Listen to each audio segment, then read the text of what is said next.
Welcome. I'm Mr. Toad. I'll be your U.S. history teacher for this semester. Presumably, this is your first time taking U.S. history. That's awesome. It's my first time teaching U.S. history, so we've got that in common. This slideshow is an overview of the 6 units we'll cover and the 6 more or less strategies we'll examine in depth throughout our semester. First, we'll go over the units of study, then the academic strategies we'll use to increase our capacity for learning the content. Throughout this class, the 3 or 4 main themes I hope you will take from this are how to read like a historian, to think like a historian, and how to write and talk like a historian. To do this, to be able to accomplish these tasks, you only need to have an open mind and an eagerness to learn on a daily basis. Come to class ready to learn something you didn't know, be it a historical fact, an important figure or movement. Maybe it's a new strategy or tactic or a helpful tip from a classmate that will help you throughout the remainder of your academic years, throughout high school, and possibly through college. The ability to read, think, write, and talk like a historian can have a lasting impact on your futures in the professional workplace as well, in corporate offices and job sites equally. Now we'll go over the units of study. Unit 1, Civil War to Civil Rights. Though the Civil War began the movement to extend equality to African Americans, the promises of the 13th, 14th, and 15th Amendments proved easier to accomplish in theory rather than in practice. The promising start towards racial equality soon faltered during the tensions of Reconstruction, and laws were soon enacted across the country which enforced segregation of the races and the second-class status of all minorities. 150 years ago, competing visions for the country and conflicting definitions of freedom led to a war that threatened the very existence of the United States. The nation was shattered into 2 factions, the North and the South. 50 years ago, the streets of American cities ran red with blood again as people of color, Hispanics, Asians, African Americans fought in the streets throughout most of our country for the basic freedoms and equality and equity that we take for granted today. And today, over 150 years since the end of the Civil War, people of all races, colors, creeds, and beliefs continue the struggle to make America a nation where all men are created equal and not a binary state of whites and everyone else. Unit 2, American Industrialization and Imperialism. The Industrial Revolution took place over more than a century ago, as production of goods moved from home businesses, where products were generally crafted by hand, to machine-aided production in factories. This revolution, which involved major changes in transportation, manufacturing, and communications, transformed the daily lives of Americans as much as, and arguably more, than any single event in U.S. history. For millions of working Americans, the Industrial Revolution changed the very nature of their daily lives. Previously, they might have worked for themselves at home, or in a small shop, or outdoors, crafting raw materials into products, or growing a crop from seed to table. When they took factory jobs, they were working for a large company. The new jobs for the working class were in the cities. Thus, the Industrial Revolution began the transition of the United States from a rural to an urban society. Young people raised on farms saw greater opportunities in the cities and moved there, as did millions of immigrants from Europe. Unit 3, The Roaring Twenties and a World at War, World War I. In the Roaring Twenties, a surging economy created an era of mass consumerism as Jazz Age flappers flouted prohibition laws and the Harlem Renaissance redefined arts and culture. The Roaring Twenties was a period in history of dramatic social and political change. For the first time, more Americans lived in cities than on farms. The nation's total wealth more than doubled between 1920 and 1929, and this economic growth swept many Americans into an affluent but unfamiliar consumer society. People from coast to coast bought the same goods, thanks to nationwide advertising and the spread of chain stores. They listened to the same music and did the same dances. World War I, also known as the Great War, began in 1914 after the assassination of Archduke Franz Ferdinand of Austria. His murder catapulted into a war across Europe that lasted until 1918. During the conflict, Germany, Austria, Hungary, Bulgaria, and the Ottoman Empire formed the Central Powers, and they fought against Great Britain, France, Russia, Italy, Romania, Canada, Japan, and the United States. Thanks to new military technologies and the horrors of trench warfare, World War I saw an unprecedented levels of carnage and destruction. By the time the war was over and the Allied powers claimed victory, more than 16 million people, soldiers and civilians alike, were dead. Unit 4, the Great Depression and the New Deal. The Great Depression began by the complete collapse of the stock market on October 24, 1929, when about 13 million shares of stock were sold. The damage was extended on Tuesday, October 29th, when more than 16 million shares were sold, making the day forever known as Black Tuesday. The value of most shares fell sharply, leaving financial ruin and panic in its wake. There has never been a collapse in the global market that has had such a devastating and long-term effect on the economy. Businesses closed and banks failed by the hundreds due to the collapse, putting millions of people out of work. By 1932, the United States industrial output had been cut in half. 1 in every 4 individuals in the labor force, about 15 million people, were out of work, and there was no such thing as unemployment insurance.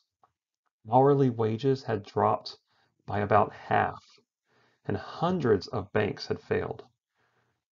The prices for agricultural products dropped to their lowest level since the Civil War, and nearly 90,000 businesses failed completely. In 1931, the new president, Franklin Delano Roosevelt, brought an air of confidence and optimism that quickly rallied the people to the banner of his program, known as the New Deal.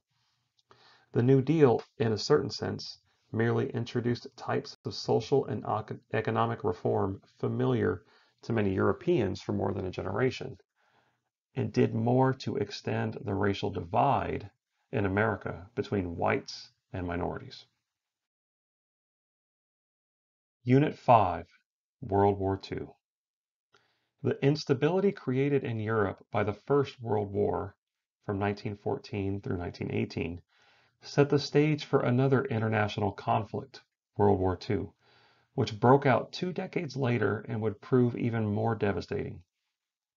Rising to power in an economically and politically unstable Germany, Adolf Hitler, leader of the Nazi Party, rearmed the nation and signed strategic treaties with Italy and Japan to further his ambitions of world domination.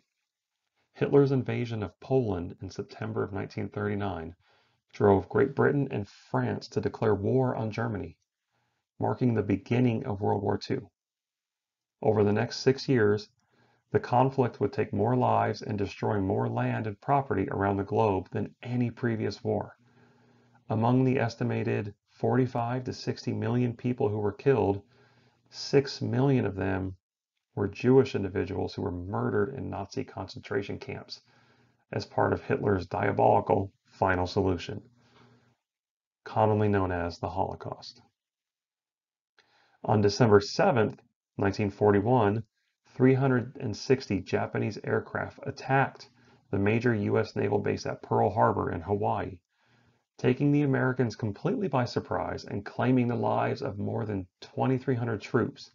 The attack on Pearl Harbor served to unify American public opinion in favor of entering World War II.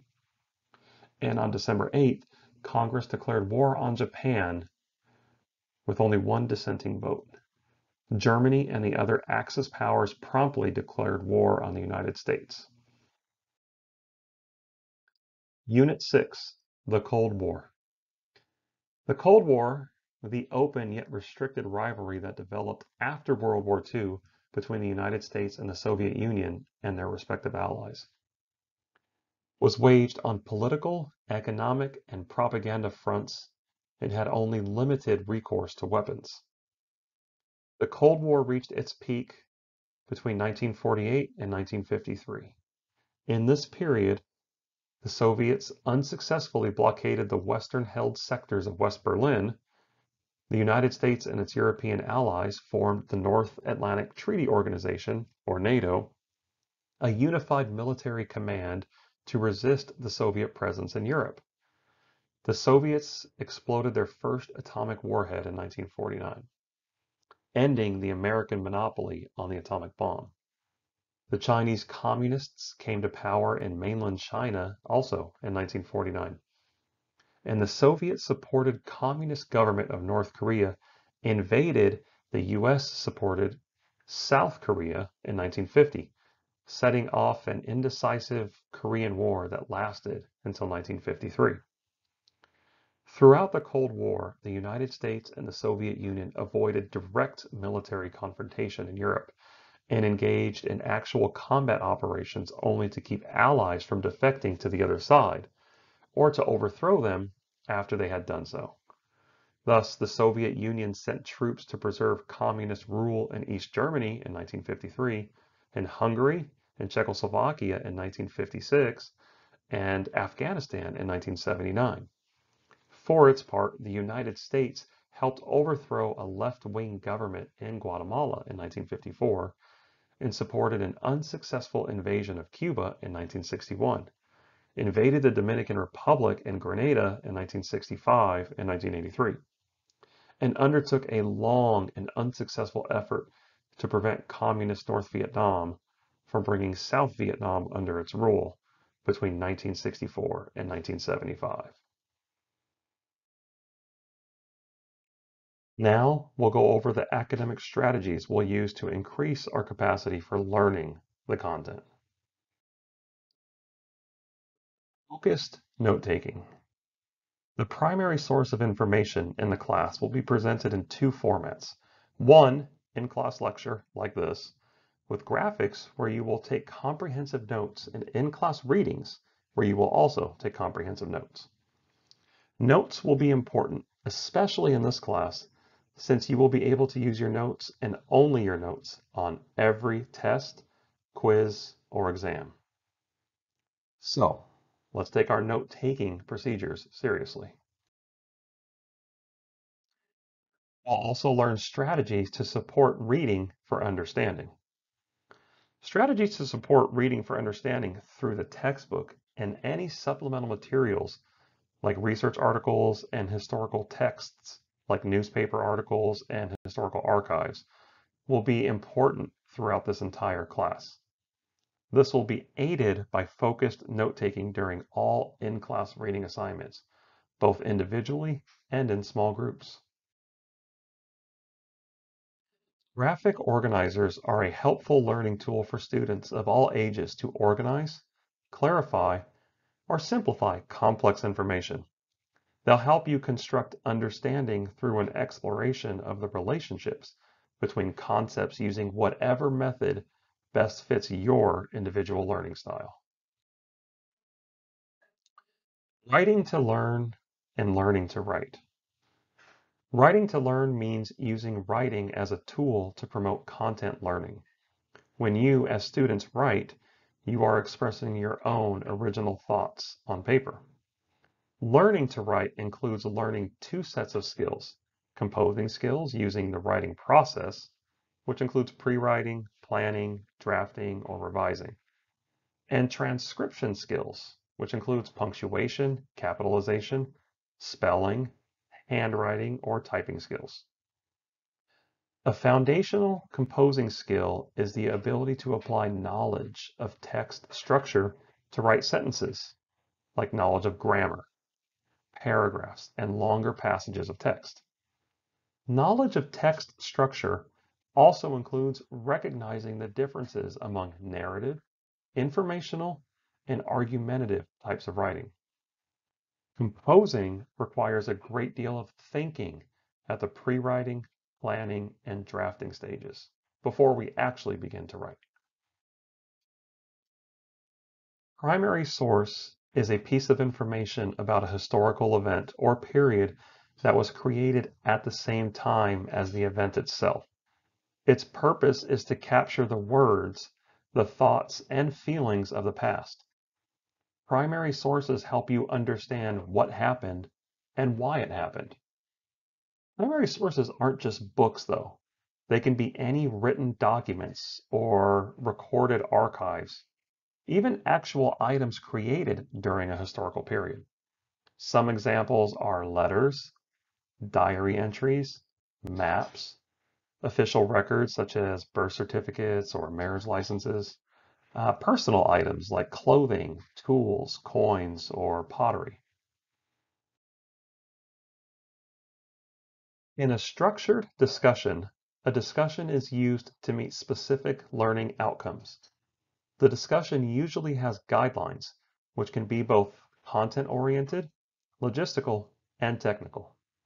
In a structured discussion, each participant has a chance to voice their comments about the various topics and/or questions. This might include what they see as the particular strengths or weaknesses, likely impacts, or major concerns of the topic at hand. Presentations Part 1 concerns oral presentations. What is an oral presentation? Oral presentations are known as a type of public speaking, or simply presentations.